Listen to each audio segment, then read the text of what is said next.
You know what? I was trying to do the trumpets from Brio's Flies, or Bradio's Flies. It just didn't work at all. My brass section is a little bit rusty.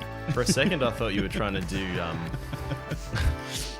this that thing that I had on Twitter, the thing I retweeted on Twitter. I saw it November last year. It was a Chris Ray Gun thing. Oh my god, man! Yeah, I tell you what, we should also talk about the stuff that you've done on Twitter for this week's podcast as well. What do you mean? Let me line that one up. So you can explain yourself. I don't know.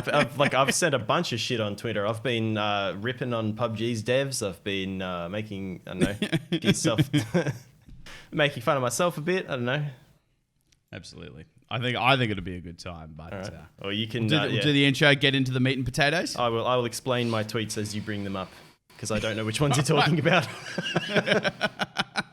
Well, welcome to NULLSCORE, a podcast where we do the thing with the talking and stuff because video games. My name is Hamish, and this is my co-host, Jonah J. Jameson. Now, where are my pictures of Spider-Man? I can't believe you fucked my name up. It's J. Jonah Jameson, you prick. Is it J. Jonah Jameson? Damn! And you were supposed to bring me those pictures of Spider-Man.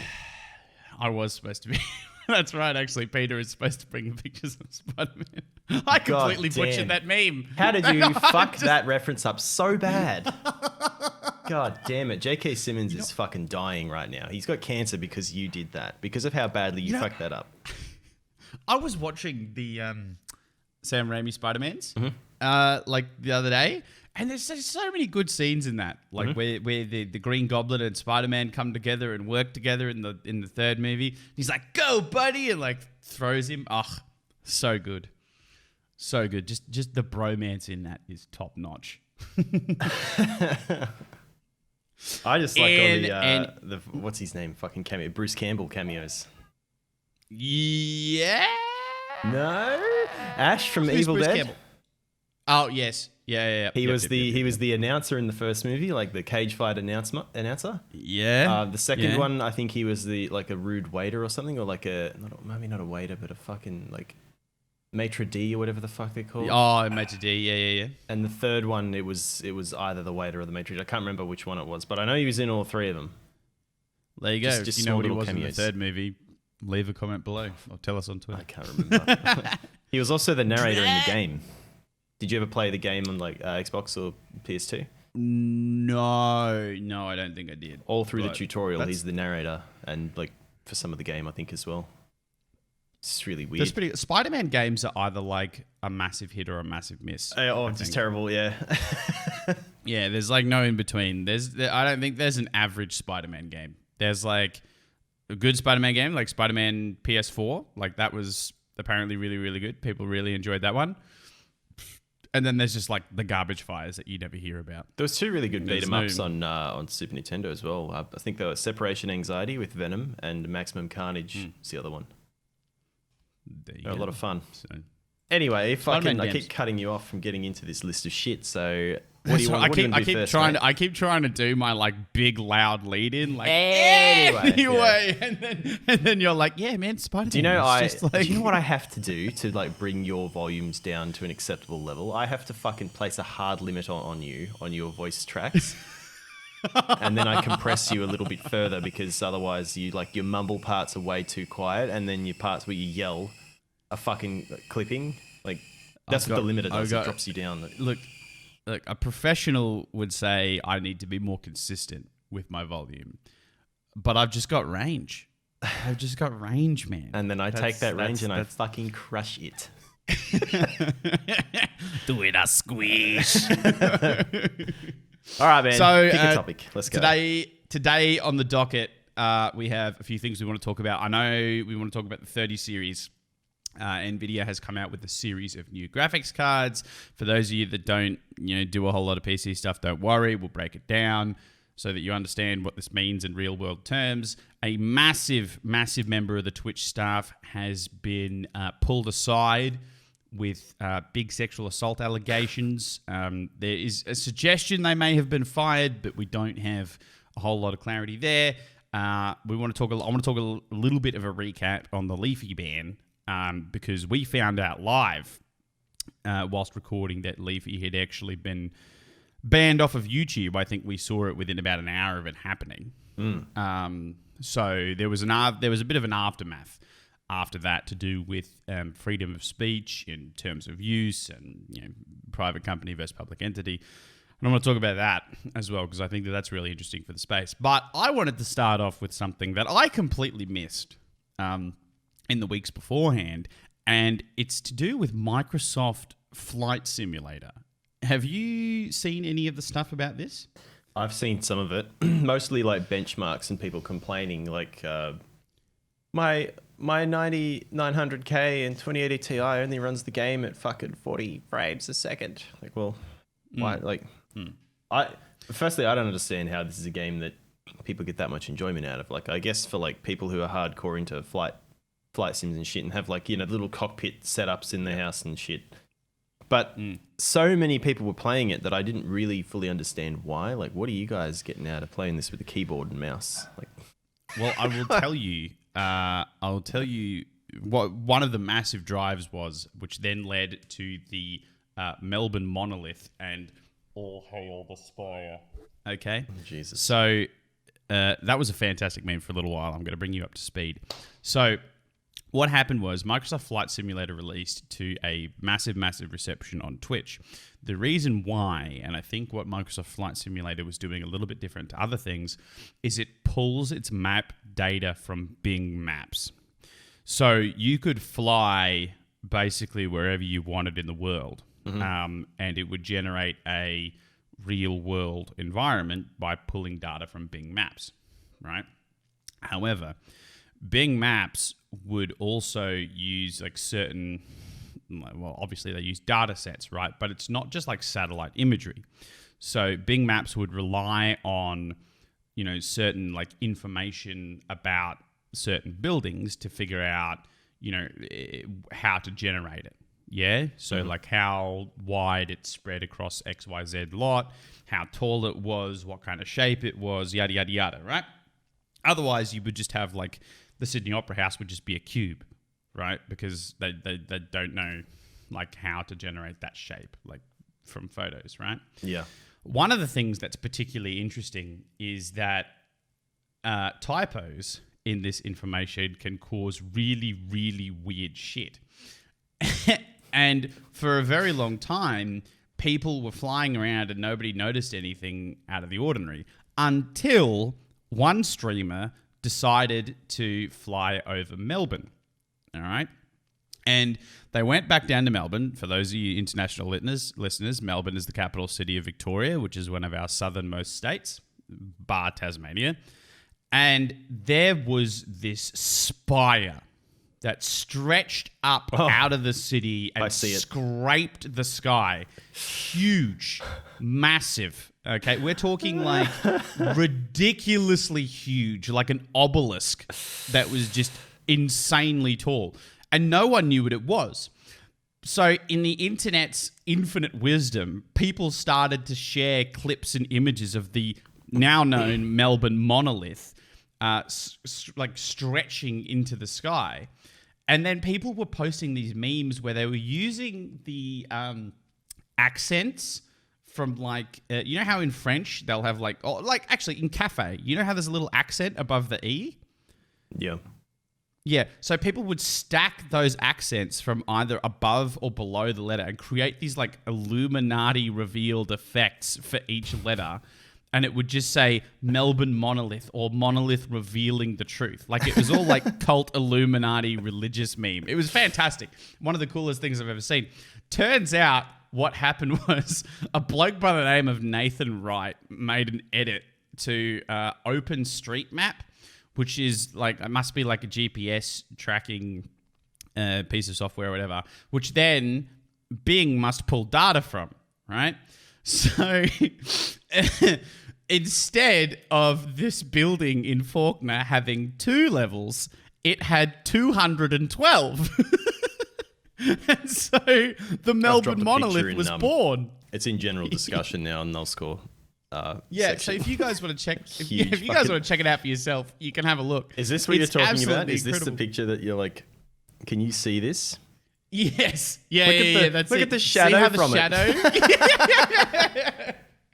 It's incredible. Yeah. And so people on the day of release of Microsoft Flight Simulator were flying to the monolith. It was like a big thing. It was like the 8th wonder of the world. And there's a clip of a bloke who like legitimately landed a biplane on top of the monolith. Like, it's one of the coolest things I've ever seen. Shit. Yeah. The creator of the monolith actually dropped into one of the Twitch chats of a guy that was like, exploring and having a look at the Spire. Apparently, he's a game dev. Yeah. And he just wanted to see what would happen when he did it. And there you go. He created one of the Wanted best to memes see what in would recent happen. memory. Yeah. So he made basically a religious object in a flight simulator. I wonder if they'll fix it or if they have to leave it now. They have to leave that. It's too good. Honestly, here's the thing. For a game that really kind of like prides itself on realism, I kind of hope that they have like some toggleable options. Like, I would love if you could opt in to the Melbourne monolith. Yeah. Like, I would love if you like. There's like a toggle that says false gods and artifacts. And you just click that on. Yes. Or just with the weird text, heresy. That's Heresy, it. yeah. Or truth. Yeah. With all the like little weird things around, like you were describing earlier, like just the text, like Yes. with all the fucking floaty. Yeah. So fuck. what I would recommend, if you haven't heard of the Melbourne monolith, give it a Google. You'll find it pretty easily. It's the first thing that comes up. Yeah, it's I would put it in the category of mildly interesting to like not thoroughly entertaining, definitely chuckle. Like it's a good 5-minute time burner. It's funny. Absolutely. Have some research when you like have some research. Do some research while you're having your coffee. Just have some. Here, I've prepared some earlier. Here's some research. Have some research here. Take this folder. Yes. So, moving on from the flight simulator stuff, let's talk a little bit about the 30 series. RIP 20 series is pretty much like the main thing. Yeah. So, for those of you that don't know a whole lot about computers, this might go a little bit over your head. If you're a streamer and you're kind of just getting into it, this might also go a little bit over your head. But to break it down most simply, your GPU is one of the most powerful components in your computer. It's what makes a game run smoother generally, right? I'm putting an asterisk here because a lot of other things will influence the way that these things will work, but your GPU is your main driving force. So it's what handles all the processing to put the images up on your screen. The more powerful your GPU, the more higher resolution that image, the more frames they can put up on your screen per second, yada, yada, yada, right? That's a very, very rudimentary description. It's kind of like the muscle in the PC. If you think the CPU as the brains, the motherboard is the skeleton, the GPU is the muscle, right? NVIDIA recently released a new set of GPUs that are redonkulous. They are insanely powerful. But not only are they powerful, which I thought was, I kind of expected them to make a bit of a bigger jump. I'm happy they did, don't get me wrong. I expected them to make a big jump considering how little of a jump they made with the 20 series. I think if they had a repeat of that, people would be pretty disappointed. What's particularly interesting is the price to power ratio. Have you seen some of this stuff? Yep. So what you're talking about is like the jump from 9 series to 10 series. It was a decent jump. Prices, were a little bit expensive for 10 series stuff, but it was close enough to 9 series launch prices that no one really cared. 10 series to 20. The reason that was so fucking expensive was because of all the RTX bullshit that, as far as I know, the majority of people don't even use. Because I'm one of them. I bought a 2070. I was like, well, yeah, how about this ray tracing that I don't use? I think it's one of these things where the cards have the power to do it, but the cards themselves don't give you enough freedom to run that smoothly. I think the ray tracing is just it's a little bit too much too soon. just at this stage, but the 30 series might fix that. I think when they released the 20 series, ray tracing was still not quite ready. It wasn't like it shouldn't have been pushed the way that it was. But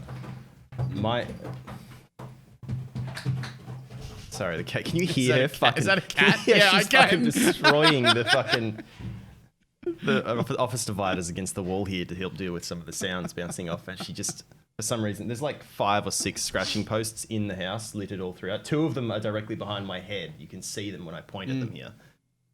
But she won't use them. She has to ruin the fucking, like, the carpet on the office dividers that I have. It's a fucking idiot. Anyway, so I think I feel like what happened was ray tracing. They'd been dumping money into it for a long time, right? R&D is expensive, and you're not making money back on it. You have to recover the money somehow. We've got it working in some games. There's a few games coming out that might use it, and it might look okay. Let's just release these cards early, and just push this out as the next big thing. Recover some money, and then we'll work on fixing it properly and getting it to where we're happy with it with the next set of cards. Hello, 30 series. I feel like the 20 series was mostly, really, it was like it was like 30 series early access, and you paid more for it. Yeah, you really did. Yeah, I mean, I this is coming from the perspective of a bloke that owns a 2070 Super. So yeah, and I've got a 2070. I had them like not long after they launched. What I think is kind of nuts is like just your price to power ratio. What we're going to see, I think, is just a ridiculous drop in the price of the 20 series. Because if you look at the stats, I'm almost certain, I'd have to go back and check, but I'm pretty sure the 3070 outperforms the 2080 Ti. Yep, supposedly. Yeah. So just to think about that, I'm having a look here. Yeah. What were 2080 so Ti? 3070, I think your cheapest 2080 Ti here, brand new, was like $1,400-$1,500, and that would have been like a Galax or something like that, like on the cheaper end of add-in board partners. Yeah. So not an EVGA, not an Asus or something, like a cheap one. The other ones are closer to $2,000.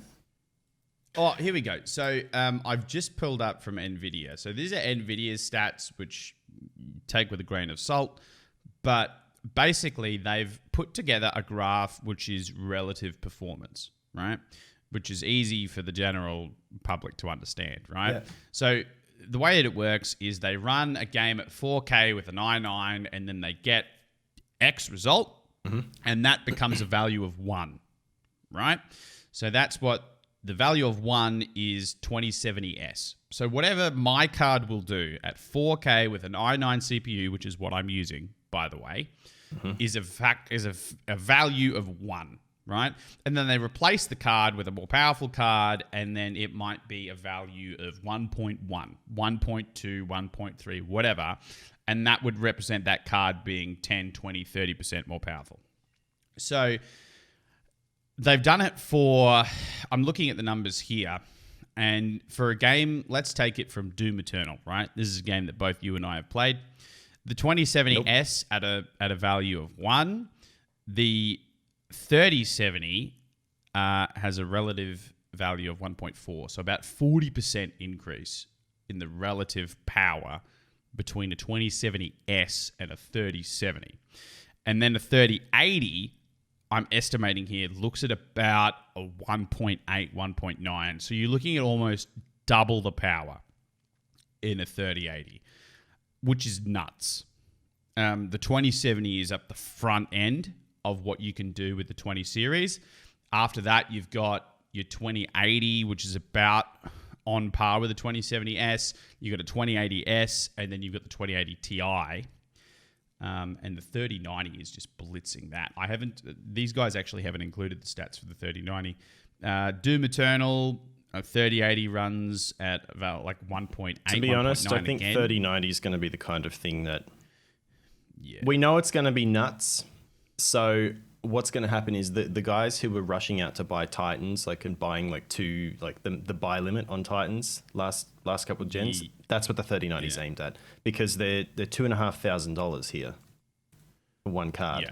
So that's not going to be guys like us. We're going to be looking towards 3080, 3070 type bracket. Yeah, exactly. 3090 is not only enthusiast grade, but enthusiast grade with way too much money to burn. Well, it has 24 gigs of VRAM, so that's a little bit overkill for anything that I'm doing. Yeah, it's kind of nuts to don't think. need that. I mean, well, the 2080 had 11 gigs. Like, that jump is insane. I'm looking here at just like some of the stats, and I'll be completely honest, a lot of this to me doesn't mean a whole lot. I think 20 series still had GDDR5, didn't it? I think it still had GDDR5, which is a little bit older. Like, these are all GDDR6. No, GDDR6. Did it? 20 series had 8 gigabytes of GDDR6. 3080's got GDDR6X, which is, I don't know what that is, but I'm guessing it's just like it's going to be either higher clocked or probably a little bit quicker to begin with. iHole Man would probably know more about this than me, or Crazy. Crazy would probably be on top of all this shit as well. Yeah, so the other thing that's particularly interesting that I think the tech heads might not, or maybe they will care about this a whole lot, but the width of the 3090. Have you heard about it? Yeah, it's a big card. Chonky boy, I believe is the official term.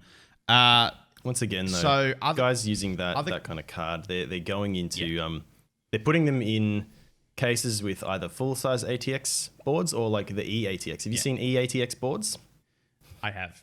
Yeah, like these are like guys who do like media creation like that and like ridiculous like shit that's way above what we do. So the size of that card, they're gonna laugh. They're gonna get a laugh out of that. They're still gonna buy it and stick the fucking thing in. It's not gonna be an issue for them. That wouldn't fit in my case. That card won't fit in my case physically. I'm looking at these dimensions, right? So the 2080 Ti, for reference, was 10.5 inches long and 4.55 inches wide, right?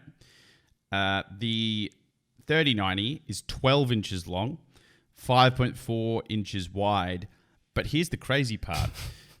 The height of the 2080 Ti, now the 2080 Ti is a big card. It takes up 2 slots, right? The 3090 takes up 3.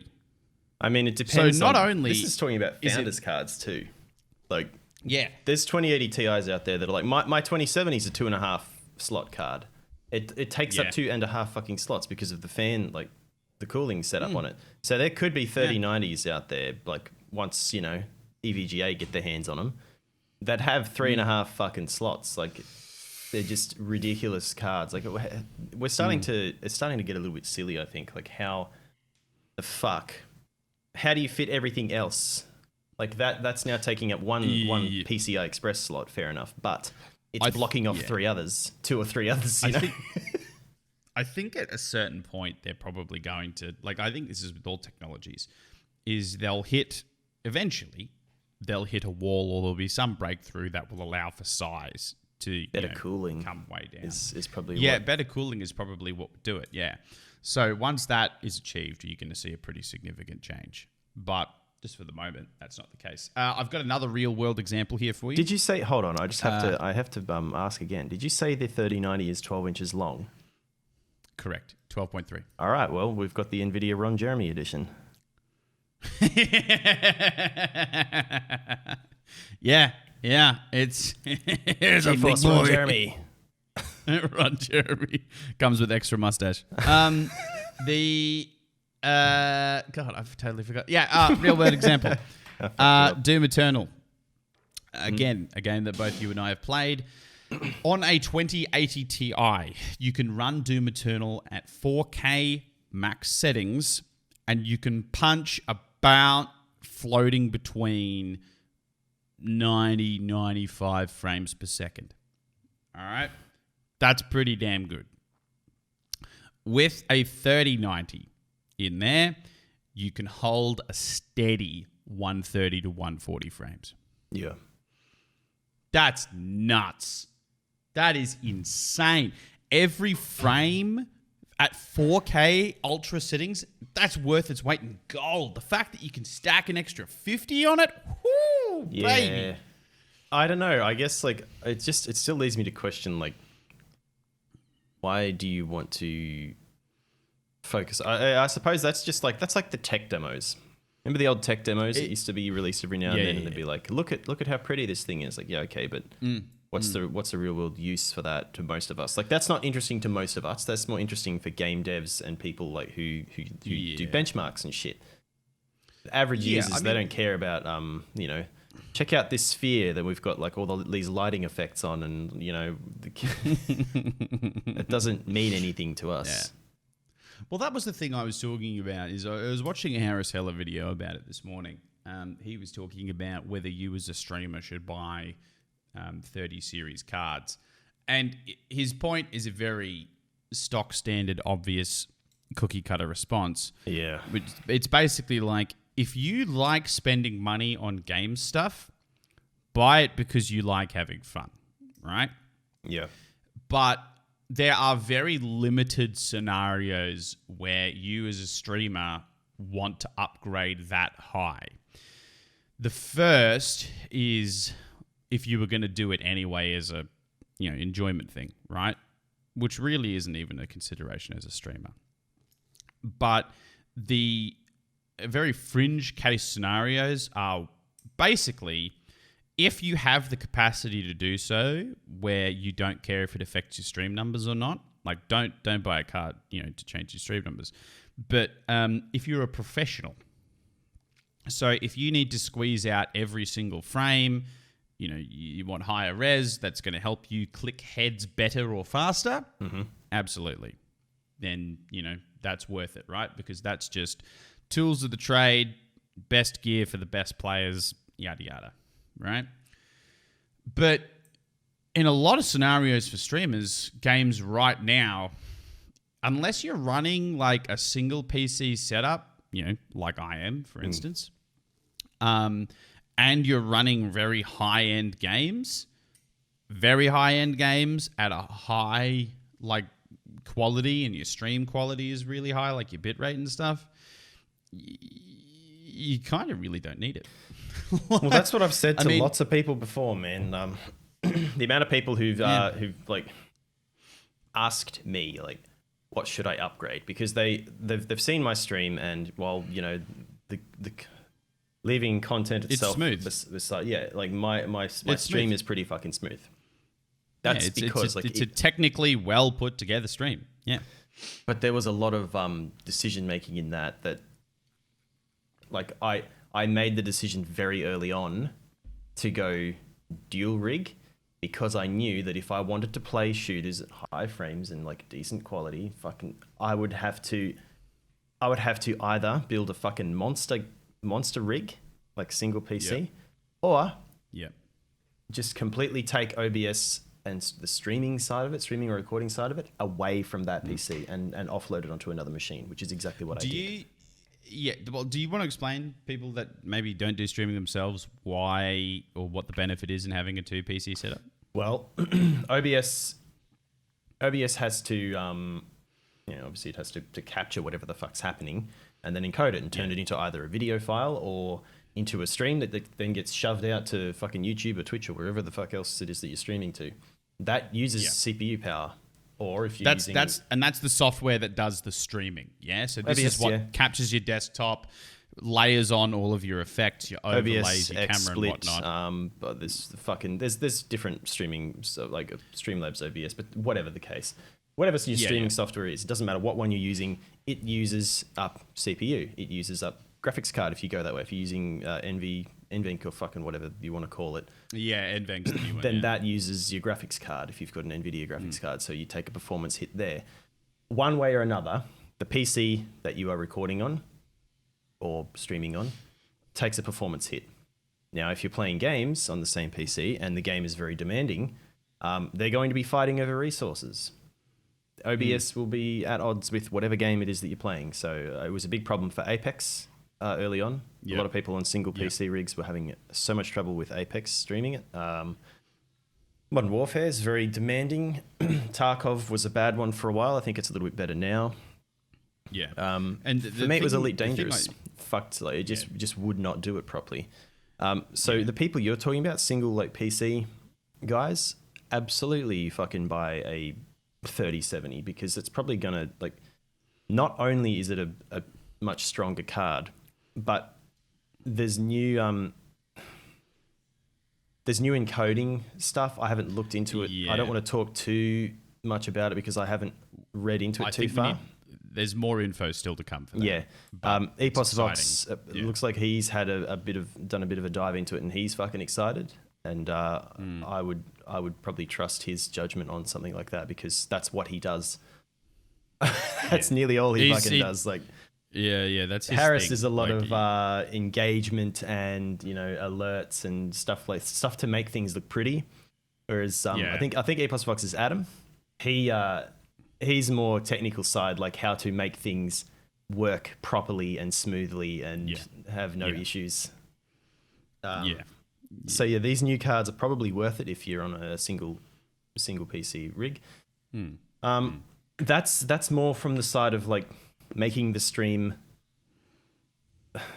smoother for people to watch, because if your stream's choppy and shitty, this is what I'm getting at. If your stream's choppy and shitty and fucking hard to watch, people won't watch it. And that's not you as a creator. That's technically... It doesn't matter how good your content is. It doesn't matter how funny you are. If people can't hear you or they can't, your jokes are getting cut up. Your stream sounds like this, then people will leave. Yeah. Yep. And that's... I don't know whether Harris touched on that at all, but like if you're having performance issues with the kind of games you want to play and you've got single PC, then these new cards might be, one of the things to look at. For me personally... My 2070 is already like 7700K, even though it's OC'd, it's hitting the limits of itself, trying to feed the 2070. So for me, the upgrade that I should be making is not a graphics card; it's a platform change, which is fucking expensive, and I'm not looking forward to that. Because for the motherboard I have, the 7700K, that's the best one you can stick in it. If I want to upgrade, I need a new motherboard. So new CPU, new motherboard, and all the all the Intel stuff is fucking expensive at the moment for what it is. I might end up going Ryzen. So I mean, I'm gonna wrap that up neatly because I don't think we ended up answering the question properly. But basically, if your GPU, let's say that your GPU, I'm going to use a very basic metaphor here, has 12 crates of GPU juice, right? And OBS takes 4 of those crates. Your gaming or whatever it is that you're doing whilst you're streaming has 8 crates of GPU juice to work with, right? When you have 2 PCs, that load is split across 2 cards. So rather than all of the game and the OBS software, coming to the same GPU and saying, hey, I need more juice, give me a crate, there's 2 separate GPUs that are dealing with each component separately. And they might have, 8 crates a piece. So together, you've got 16 with the 2 PC setup, and they're both being fed independently, and they're not fighting over resources. So sometimes you can isolate it. It's like you keep them separate. It runs a little bit smoother. If you've got a single PC, obviously you've got one GPU that's putting out crates of GPU juice. Then you basically just need to up the output. You just need more crates, and a stronger PC, a stronger GPU will do that. I could have worded it better, but basically what I was getting at was the same thing you just said. You've got 2 potentially resource-hungry applications fighting over the same set of resources. If you run them on 2 separate machines, they don't have to share. They don't have to share. No. They're like shitty rich kids, basically. I suppose. Put them in 2 separate houses and they have all that they want because they have everything. I don't know. Buy a 30 series if it makes sense. If it doesn't, don't. Just don't buy a 20 series until the 30s come out, because 20 series will drop in price. Absolutely. And the 30 series are serious bang for your buck. Pretty insane. I think one of the things I didn't mention, and just before we jump off it, 3090 is releasing at about $1,500 US, apparently. The RTX Titan released at $2,500 US. The 3090 outperforms the Titan. Well, how nuts is that? Because it's a replacement Titan, really. I just realized RTX Titan, by the way. I'm not talking about you. I'm not saying that. What, me? I've been replaced by a card. Wait until they get the 50 series, man. they're gonna put out the Titan 5170 and we'll be like, what the fuck? Oh no, because there are like 50 cards. Yeah, there are. So there might actually be. I don't want that. That would be awesome. That would be fun. Buy the cheapest one just for a laugh. Halftime. Ad read time. Are you ready? Oh, Christ. Do you want a cup of coffee that'll make you feel like your hair is made out of iron and your shoes are on fire? That sounds terrible. Why would you want that? That sounds like you've had a night out on the piss, mate. It doesn't sound like you've had a cup of coffee. It sounds like a fucking hangover. Kind of does. Do you want a cup of coffee that'll help you deal with the fact that your 2080 Ti is about to be worth a fifth of fuck all? I mean, pull you out of that funk. Considering the value on the 30 series, NVIDIA, please sponsor us. Do you want a cup of coffee that is like soup, but if the soup was made entirely from lightning? What? I don't want to eat a fucking bowl of lightning. What the fuck is that?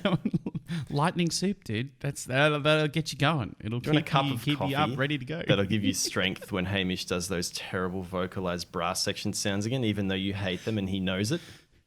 It's kind of like it's one of the few consistent pleasures I have in my life. Every Saturday, Sunday, I get to come in here and go, and you're just you're just done. I've started cutting the video in like as you do them, so that you get to see my reaction. So you can see that I'm not sitting here like secretly laughing and enjoying it. I'm just sitting here like, oh god, he's doing it again. Let's talk a little bit about Hassan. Okay. Hassan Bukhari. Now, this is, again, we're going to delve into the Twitch streamer side of things. But, of course, this is a big profile, big Twitter meme. I shouldn't say meme, by the way. It's probably insensitive. But big thing happened over the weekend. Hassan Bukhari has been, I know, suspended. I don't know if they've moved forward on firing. I certainly know that he was suspended.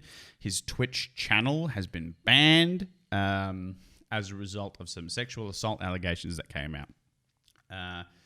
Now, it's all up on Twitter. You can go and find it if you want. I neglected to write this woman's name down, so I don't have it here. But effectively, she's a Twitch streamer. She's a partner, and she came out with Twit Longer, so a big post about her history with Hassan and details a really lengthy history of sexual abuse and sexual assault. What is particularly interesting about this, and I want your view on it, Titan, because I think that this makes this whole thing a lot messier. Right? Now, what's particularly interesting is, whilst I am always in support of people coming forward with this sort of stuff, what is particularly interesting about this is this has kind of started a little bit of a fire that I think might have consequences outside of what realistically you want in this, which is you just want to, for lack of a better term, you want to pull the weeds from Twitch, right? Part of her story, mate, is I that feel like Twitch is. If Twitch was a fucking like a front lawn, and you start pulling the weeds out of Twitch, you're going to be left with dirt and sand. Or anyway, you might not have a lot left. There won't be much fucking green left. There's a little clump of grass where Carnage is doing his best to keep shit together, but everything else is just gone. There's a couple of daisies down the end, which is just XQC. The Hassan Bukhari was a Twitch staffer. Specifically, he is the bloke in charge. He is the head honcho for Twitch partnerships, right? Now, obviously, this creates a bit of an issue because when the guy that is head honcho when it comes to whether you get that purple tick next to your name is interested in, coming onto ladies in a way that's not particularly ethically responsible, if I could perhaps phrase it that way, it raises a lot of questions as to the validity of a lot of partnerships out there. And not only that, just the safety of a lot of partners out there, especially female partners in Twitch. Whether a lot of the scenarios, like this girl's, for instance. Have you read what she talks about? A while back, I don't remember. If it's the one I'm thinking of, because I've read a couple different ones. Oh wow! So there's more. I didn't know that. I think there's more than one. That wouldn't surprise me. But look, the short version is she was basically pressured by him into a sort of relationship. She benefited from that in a way where she got her Twitch partnership quite early and quickly, and that caused her incredible concern in coming forward, because she thought that she would be ridiculed for it. Which is kind of scary and sort of puts you in a weird place where I think stories like this, unfortunately, really lead or lend fuel to the idea that you get these groups of people that are very anti-women on Twitch. Now, certain groups where it's just like back in the Just Chatting days, like the peak of Just Chatting, right? When it was like what was commonly referred to as just titty streamer galore. Right? Nowadays, they've kind of... They've clamped down on it a bit. They've clamped down on it a bit, and certainly the channels that are there for that sort of appeal, they've taken on a more sophisticated tone, if I could say it that way. Sure. They're doing it in a better way. They're trying to be more sneaky about it, so that they're it's not as blatant, right? Funnily enough, there are two former and current porn stars that also stream on Twitch, and they both play games. Yeah, they also don't talk about play games and hang out. They don't talk about their porn career like they're not supposed to, and they're not allowed to, and they know it, and they don't. I don't think they really want to. It's like a separate body of work for them. Credit to them. I think it's really quite good. I've watched Sasha Gray's streams before. She's very, very funny. She has a lot of stuff, like very dry humor on occasion, I would think. I was watching clips the other day. Very, very cool to watch. The big mess with this is, for one, a knucklehead like this is in charge of partnerships. Not anymore. Hassan. Not anymore. But now I think we're going to see two things. One is obviously a big community reaction, just being like, "Oh, this is horrible," blah blah blah, get rid of him. But also, I'm concerned. I want to get your opinion on this, Westy, whether you think that I'm well-founded in my concerns. Is we're going to see an uptick again in this kind of like, again, anti-women on Twitch behavior, in that all female streamers had their partnerships through a similar relationship like we did with Hassan. Do you think we might see some of that, or what kind of did you? You know, I'm into a lot of old music and shit, man. There's a line in "We Don't Get Fooled Again" by The Who. Towards the end of the song, it goes, "Meet the new boss, same as the old boss." Right. So I don't think it. I think whoever replaces him is just as easily corruptible. Like, I doubt Hassan was like this right from the start. It would have taken time. He would have, people always do this. They test, they push, just to see what they can get away with. Power's gone to their head. Yeah, and eventually they're like, well, no, no one's stepping in to stop me, so I guess I just do whatever the fuck I want now. It can get to that point sometimes, and I think that's probably what happened here. Because he could get away with it, and he got away with it for a long time. Maybe instead of having one guy at the head of all that, it should be like, if they had an uneven number, say like 3 to 5 people that are all equal levels of power. Yep. Keeping each other in check. And then they have to report to someone else above them. And everything has to be laid out and open. Nothing hidden. They have to have every fucking thing accessible to the people above them. If they get caught out doing something fucking wrong, as soon as there's any like whiff of something wrong, someone's straight in there to investigate it. Twitch has money for that. Twitch has money to do that. They got fucking Bezos money. They make that much. Like, if they're fucking like making deals with guys like Doc for millions of dollars to keep them on the platform, I'm sure they can handle someone. They can handle paying someone, $100K, 150 odd K a year. We saw how that deal with Doc went. I know, but you see my point? Like, they got money coming in, for sure. Yeah. They can afford to keep themselves, their staff in check. Yeah, yeah. I'll tell you what, this is actually one of the things that I think I've talked about it on a previous podcast, but it's actually a principle in law as well, is that the courts are only effective so far as they are just and they are perceived to be just. Yep. Yeah? Yeah, you have and they are two different things, right? A lot of people will think that, if the courts are fair, as a result, then people will, see it to be fair. That's not always the case. Funnily enough, there's this weird distinction where in real life, I'm taking a really quick detour here. In real life, people generally, I think in Australia, the opinion is sometimes the courts are a bit too soft, especially when it comes to juvenile offenders. The general opinion of the public is that the courts are too soft. However, they did a study, I think 2-3 years ago, and I've probably mentioned this on the podcast before, where they got 3 cases and they gave you like a brief of all the evidence and whatnot, and then they gave you like a multiple choice as to what sentence you would impose upon this kind of person. Mm-hmm. And the public was consistently more lenient than the judiciary was in those cases. Jesus. So there's this weird disconnect where people think the courts are soft, but put in the same position, they would provide a lighter sentence. Because no one wants to fuck up a kid. Well, I mean, I suppose some people would, but a majority of people wouldn't. They're not going to be too hard on a kid, Well, that's the thing, right? Especially with juveniles, they talk about this sort of stuff. When you talk about this from a Twitch moderation perspective, one of the biggest issues with Twitch moderation is they are not perceived to be just. That is the biggest issue they face.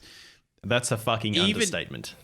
Yeah, that is an understatement, right? It's one of the biggest things that Twitch gets criticized for. Putting to one side whether they actually fundamentally are just or not, right?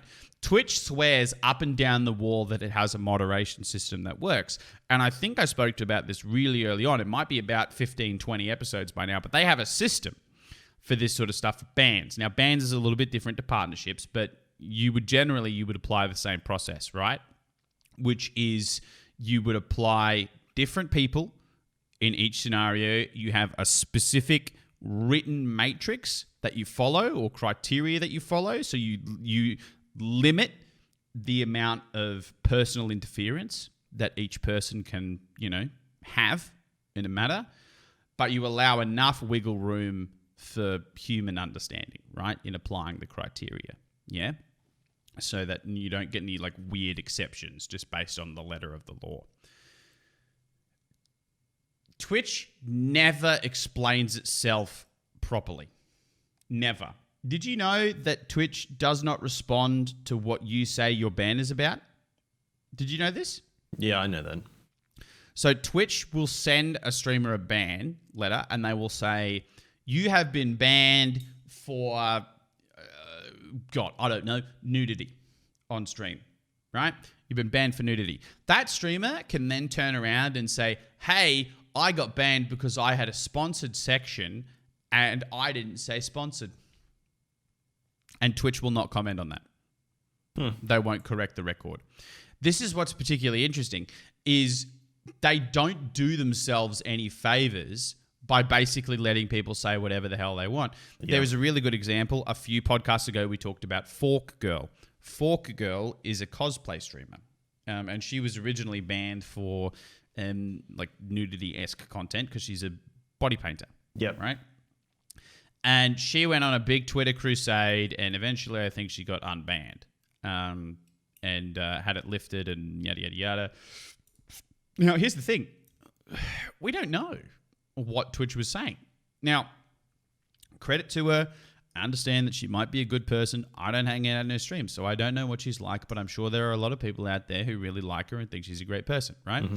The fact of the matter is, Twitch will never verify to us whether what she says is correct. Yeah. Right? Twitch will never comment on this. And that's part of the reason why people don't trust Twitch when it comes to things like moderation and partnership to a certain extent. There are metrics involved with partnership, which is why people are less likely to kick up a massive fuss about partnership. I think the only one in recent memory that was a big issue was Slicker. Slicker was trying forever to get partner and they wouldn't let him, just basically because he was a brand risk and a grub. But, you have metrics, 75 concurrent viewership, 12 unique days, and I think is it 70 hours in a fortnight? I don't know. Something you have like to, that. You have to stream a certain number of hours. Yeah. And so people don't kick up a huge amount of fuss. But the biggest thing that Twitch could do to change a lot of this stuff and avoid situations like Hassan, right, is to document and make available to the public these sorts of decisions, right? Now, I understand if Twitch does not want to attach names as to who makes those decisions to things like bans, right? Yeah. The internet nowadays is a scary place, and you don't want your employees copying death threats because they banned some XYZ's favorite titty streamer. Well, right? I can kind of see where they're coming from. They don't want to put people like out in the spotlight like that. But if you ideally, prevention is better than better than trying to clean up a fucking mess after it's happened. Put the fucking glass in the sink. Don't leave it on the corner of the bench where it can get knocked off and smashed. Then you have to clean up the fucking glass. Yeah. Until I was like 13 or 14 maybe, I lived in small towns. If you did something wrong, if you did something fucked up, everyone knew. Everyone fucking knew. The most effective thing in keeping people in check is knowing that they won't be able to go anywhere without people knowing what they did and treating them differently because of it. Matter of public record. Yeah. Yeah. Exactly. If they just kept all this shit open, so many people would be like, well, I can't do this to this person because then my whole fucking life will be ruined. Oh, I guess I'll have to just be a good person, not be a piece of shit. What a shame. Yeah. And one of the great things about the internet is angry people on the internet are one of the greatest resources as far as evidence gathering is considered. It's incredible the kind of shit they can do. Like, I know I'm a legal professional. I have to scour through briefs and try and find stuff, that assists my clients. The ability to go through an entire Twitter feed in the matter of a day and link tweets and shit together, like Reddit does some wild stuff.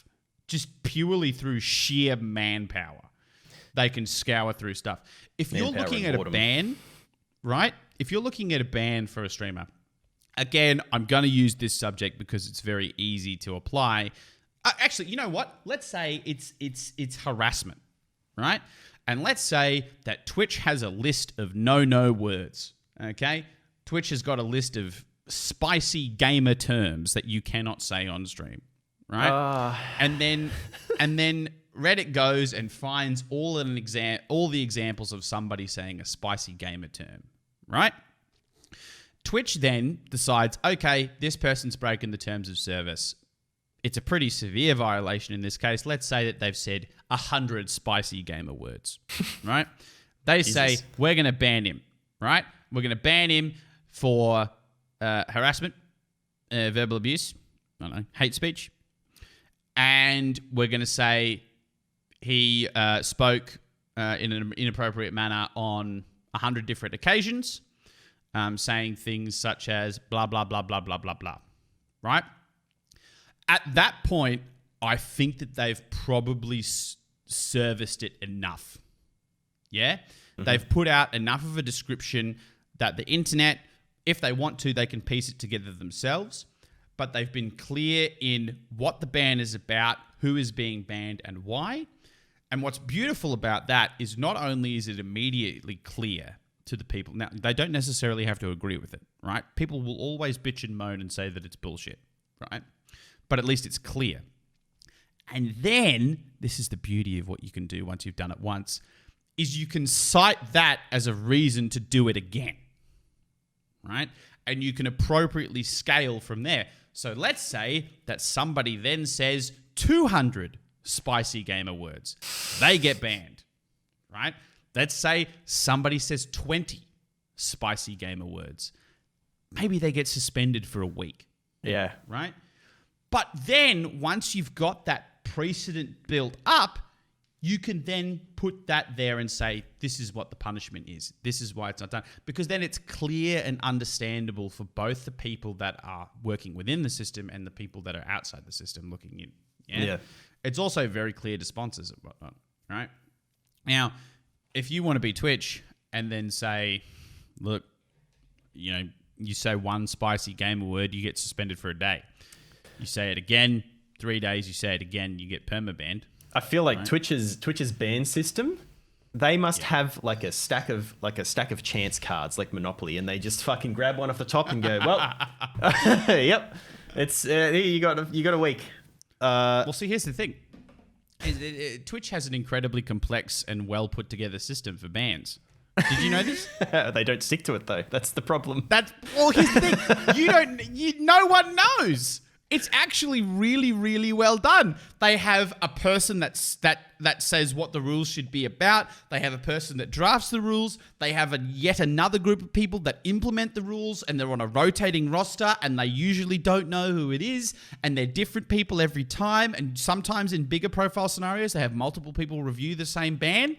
But nobody... Well, they say that, but I feel like what it actually is that they have all those things, but none of them have any contact with each other. So no one ever knows what the fuck's going on or what to do. So they just do whatever they think is appropriate at the time.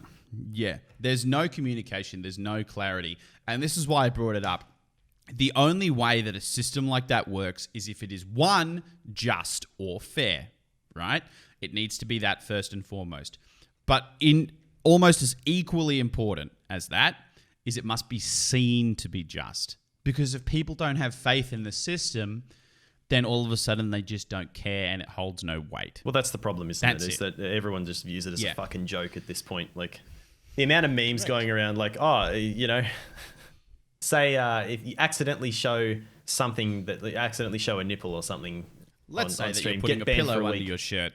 Oh, you're an attractive woman who makes a lot of money for Twitch. You fed your cat vodka. Never mind. Don't worry about it. Hey, look, it's fine. Animal cruelty or, you know, abusing your pets. We can look the other way. It's all good. Feline yeeting. Yeah, exactly. And people see all that shit. It gets shared all over the place and they never comment on it. That's what you're saying. They don't fucking say anything. They're literally that fucking monkey puppet meme where it's just like looking, it's like side glancing and then just looking straight ahead, like just blank face, like, oh. Yeah, it's a terrible policy. It's a terrible policy. I think what needs to happen with Twitch is they need a method of explaining and being clear to the public why these things are happening. I think it's easy for people to forget though as well. And I think you're going to agree with me once I've finished explaining myself here. Okay, all right. Twitch, I'll hang on.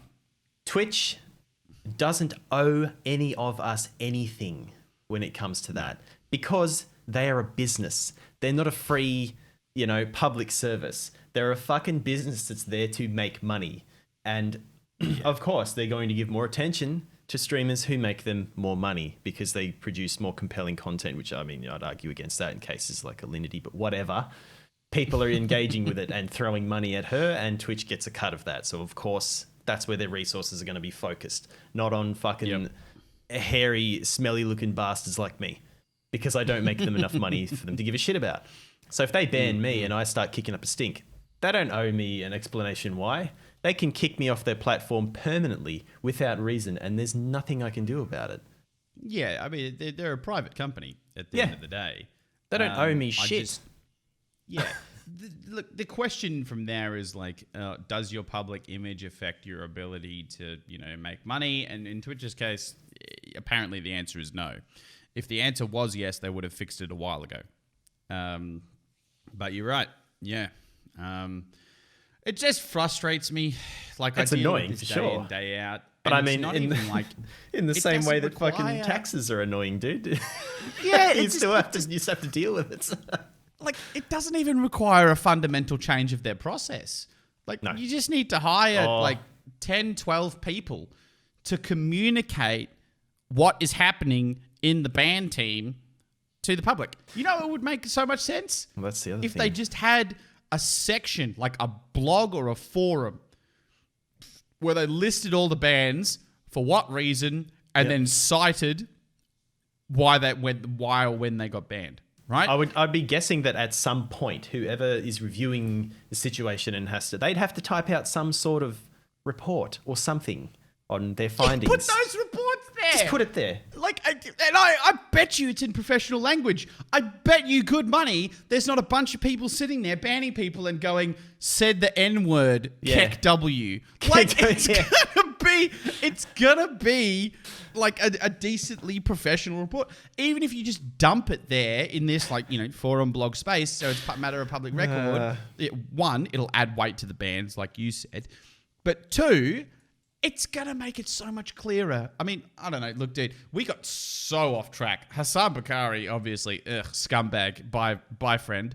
But, like, man, every time we get on the subject of bands, this is more interesting than talking about Hassan, really. Like, Hassan was a creep to at least one woman, probably multiple. Massive creep. And then he got fired. The end. He did. That's it. Sucks Who to be gives a you. shit? Get fucked, huh?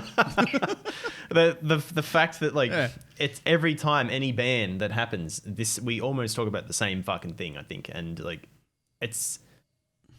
I don't know. It's not so much that I'm tired of talking about it. I just feel like we've got nothing new to say. Like, it's easy. It's just they could make this easier for themselves by being more open about it. Like, it's so frustrating. Even if, like, I don't know. Once I'd like to open one of those, like, little report things and just see a reason for ban, cunts fucked, and that's it. And you know what? If I saw that, I might be like, why is he fucked? Why is he fucked? Oh, he got drunk and passed out on stream. Like, thankfully, the moderator provided a citation. He said that he fell asleep on stream on the 5th of September. Well, I guess I know. Well, yeah, you can't be fucking drinking to the point of passing out on stream. That's considered self-harm.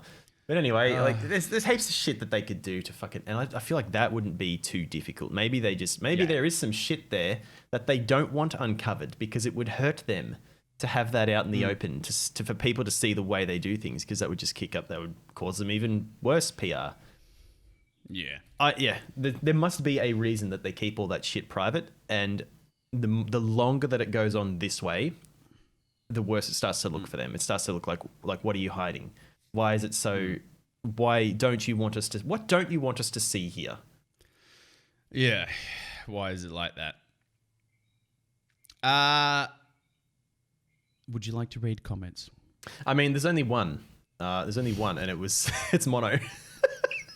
All he says is, "I'm fat." What the fuck, Harold? Mate, if you had healthy Harold in your life, maybe you wouldn't be. No, that's not true, because I was still a fat kid not long after that. We moved away from where they did healthy Harold, and it's like, oh, good, now I can just eat everything, and Harold won't be here to shame me.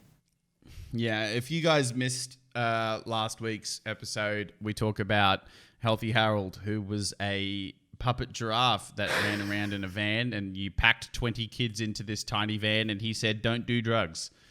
Yep. A fucking disembodied giraffe head that had moved very strangely, told you not to do drugs in a dark van. Yeah,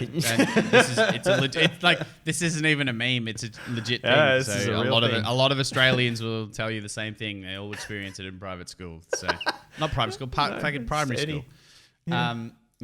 So definitely check that one out if you're a fan of puppets. And dark vans, full of kids. Anything? Jesus Christ. Anything else you want to say before we close this one out, my dude? Fucking hell. Get wrecked, Hassan. Jesus Christ. Get wrecked, Hassan. Scumbag.